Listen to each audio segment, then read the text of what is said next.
him. Mi ultimo adios, my last farewell, by Dr. Jose Rizal.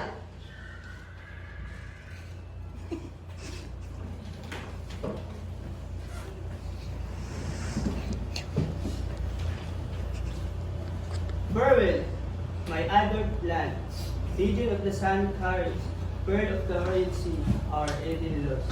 With gladness I give you my life, sad and depressed, and with more brilliant, more fresh and unstressed. I will still give it to you, for your welfare at most.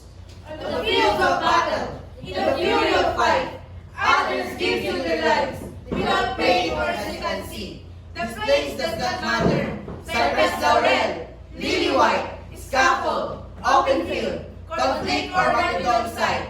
It is the same with us, my home and country. I died when the cities in the sky begin to show, and at last announce the day, after a gloomy night. If you need a youth to die in multitudinal glow, Pour my blood, and at the right moment, spread it so, and gild it with the reflection of your nascent light. My dreams with prosperity a lot adolescent, my dreams with already a youth full of vigor to attain.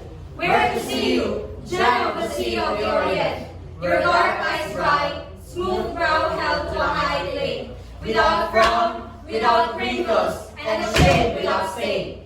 My life's fancy, my ardent, passionate desire. Hail! Hail! Cries out the soul to you, that will soon part from thee. Hail! Hail! How sweet is the fullness you may acquire. To die, to give you life, neath your sky expire. And in your mystic land, to die. To eternity. If over my own someday, you will see glow, a simple humble flower, amidst thick grasses. Bring it up to your lips and kiss my soul so. and under the full drum, I will feel the road, warm of your breath, of thy tenderness. Let the moon with its soft, gentle light with its pride.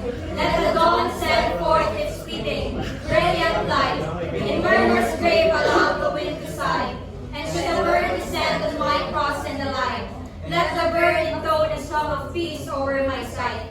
Let the burning sun, the raindrops vaporize, and with my claymore behind, return pure to the sky. Let the friends shed tears over my early demise, and in the quiet afternoons, When God breaks on me on high, Praise praise to to, oh, my motherland, that in God mirrors eye. Pray thee for all the happiness who have died, for all the sleep what torments have undergone, for a poor mother who can never miss her pride, for orphans, widows and captives, Lord, your mercy. and pray too that you may see your own redemption. And when the dark night rocks the cemetery, and only the dead to vigil we are left alone, don't disturb the repose, don't disturb the mystery. If you hear the sounds of sinner or psaltery, it is I, dear country, who has sung to you in tone.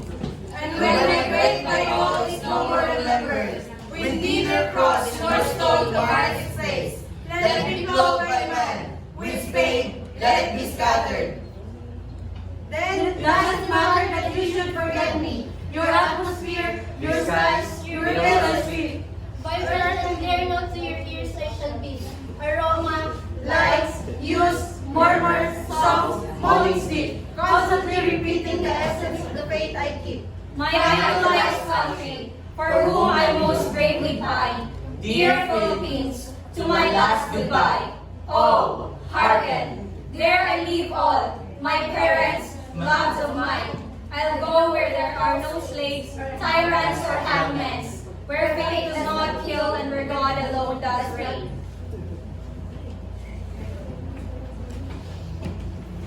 Farewell.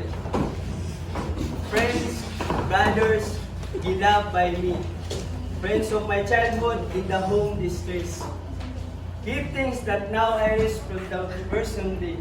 Farewell, my friend. Farewell, farewell, sweet stranger, my friend, who bet in my way.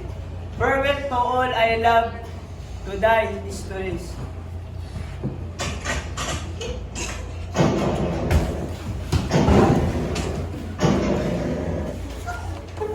Transition.